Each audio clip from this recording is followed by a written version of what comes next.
किसान साथियों राम राम। आशा करता हूँ आप सब ठीक ठाक होंगे। साथियों, आज हम चर्चा करेंगे कि किसान एक सबसे बड़ी जो गलती करता है उस गलती के बारे में, और इसी तरह की गलतियाँ जो किसान करते हैं उन्हें अच्छा नुकसान भी होता है और उसको बाद में उनको पछताना भी पड़ता है।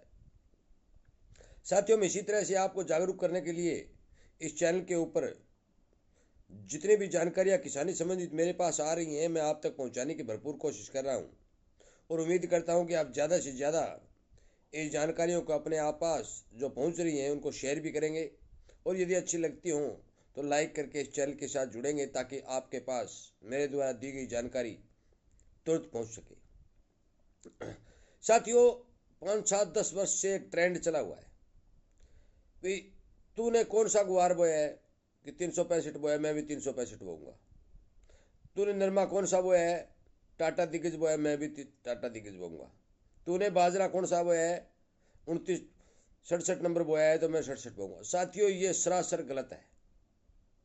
और क्यों गलत है मैं आपको यह बात बताना चाहता हूँ।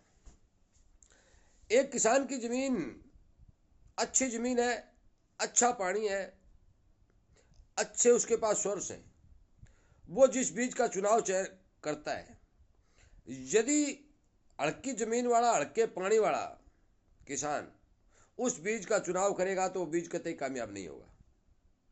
साथियों, ये बीज जो हैं, जितने भी नए बीज जो संशोधित करके बनाए गए, इन बीजों के अंदर अनेक प्रकार की भिन्न भिन्न अवस्थाओं के हिसाब से पैदावार देने की क्षमता है। ये तकड़ी मिट्टी में अलग पैदा देते हैं, हल्की में अलग देते हैं, हल्के पानी में अलग पैदावार देते हैं, अच्छे पानी में अलग पैदावार देते हैं। आपने कुछ दिन पहले भी सुना भी होगा, लवणीय पानी के लिए गेहूं की एक वैरायटी निकाली गई थी। वो लवणीय पानी को सहन करने की उस वैरायटी में शक्ति है, और जिस बीज के अंदर लवणीय या ट्यूबवेल के पानी के अंदर है थोड़ा बहुत खारा या चरका पानी के को सहन करने की शक्ति उस बीज के अंदर है तो वो बीज पैदावार देगा। अन्यथा यदि उस बीज के अंदर खारे पानी को सहन करने की शक्ति ही नहीं है और आप वो बीज लेंगे तो आपको नुकसान होना तय। मैं देख रहा हूँ व्हाट्सएप पर मैसेज आ रहे हैं, वीडियो आ रहे हैं, वो कह रहे, कोई कह रहे पंजाब से बीज ले आया हूँ, ग्वार का बीज है, 25 मन प्रति एकड़ से होगा। कोई कहता है मैं राजस्थान से बीज लाया हूँ। एक बार मैंने बीज मंगवाया भी था, बीकानेर यूनिवर्सिटी से मैंने बीज मंगवाया था। उस 6 कनाल जमीन के अंदर उस बीज की बुआई की थी। बुआई करने के बाद उस बीज का क्या हुआ कि उसकी हाइट हो गई 6 फुट, और 6 फुट तक वो लगातार बढ़ता ही बढ़ता गया, उसने फलियां नहीं उठाई। वो होया 6 कनाल जमीन के अंदर 2 मन गुआर मैंने कंपेन से निकलवाया। साथियों, हर जगह हर बीज कामयाब नहीं होता, और मैं आपको बार बार ये चेतावनी देता हूँ, ये समझाने की कोशिश करता हूँ कि आप जिस बीज का चुनाव करें, जो बीज आपके क्षेत्र के अंदर अच्छी पैदावार देता हो। दूर दूर के एरिया से ला कर यदि आप बीज की बुआई करेंगे तो उस एरिया का मौसम, उस एरिया की धरती, उस एरिया का पानी, ये कतई हर जगह सूट नहीं करता। और एक बात मैं ये बता देना चाहता हूँ कि आप देखा देखी के चक्कर में मत पड़े, क्योंकि बहुत से किसान ये पूछते हैं कि आपने स्प्रे कौन से की, का मैंने तो रोगोर की है। क्योंकि रोगोर करने वाले किसान के खेत में तो तेला चेपा था, परंतु यदि आपके खेत में थ्रिप है और आप उस किसान की देखो देख की थ्रिप को मारने की बजाय रोगोर की स्प्रे कर देंगे तो आपके खेत का नुकसान होना तय है, क्योंकि रोगोर से थ्रिप नहीं मरेगी।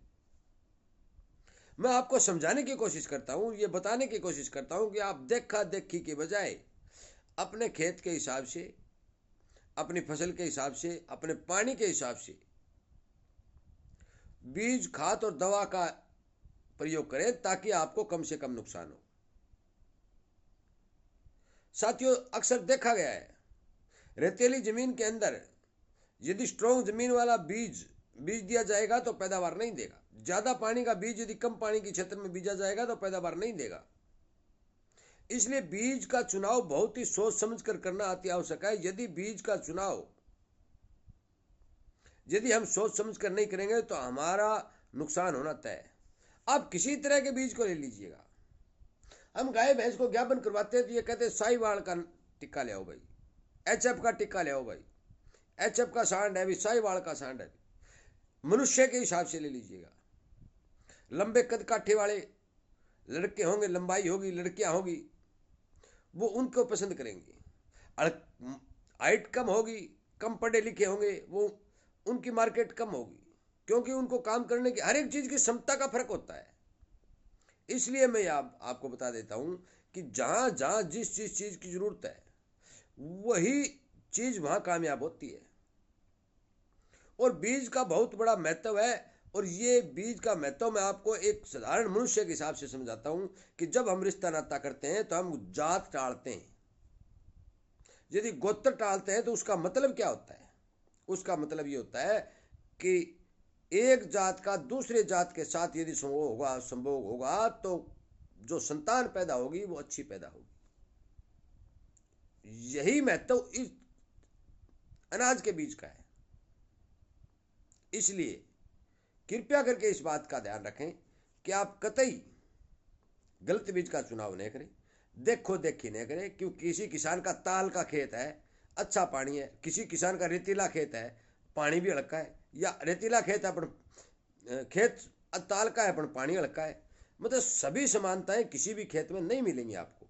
और यदि किसी खेत के अंदर समानताएं नहीं मिलेंगी तो उसके अंदर समान बीज बोना कोई बुद्धिमानी नहीं है।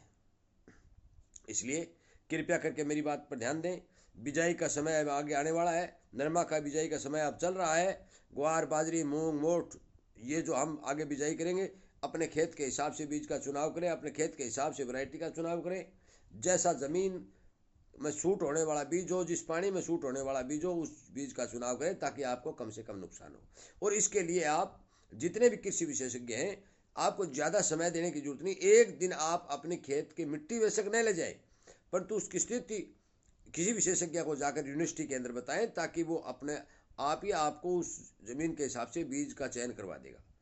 और मान के चलो कि कोई भी यूनिवर्सिटी वाला, कोई भी डॉक्टर जो कृषि संबंधी जानकार होता है, वो किसी भी किसान को गलत राय नहीं देगा, वो अच्छी राय देगा, आपको अच्छी समझाएगा और आपको फायदा भी होगा। कृपया करके मेरी बात पर ध्यान दें, इग्नोर नहीं करें, वीडियो को ज़्यादा से ज़्यादा शेयर करें, हर किसान तक पहुँचाएँ ताकि वो भी इस बात को सुन सके और किसी गलत बीज के चयन करने से बच सके। आपका बहुत बहुत धन्यवाद।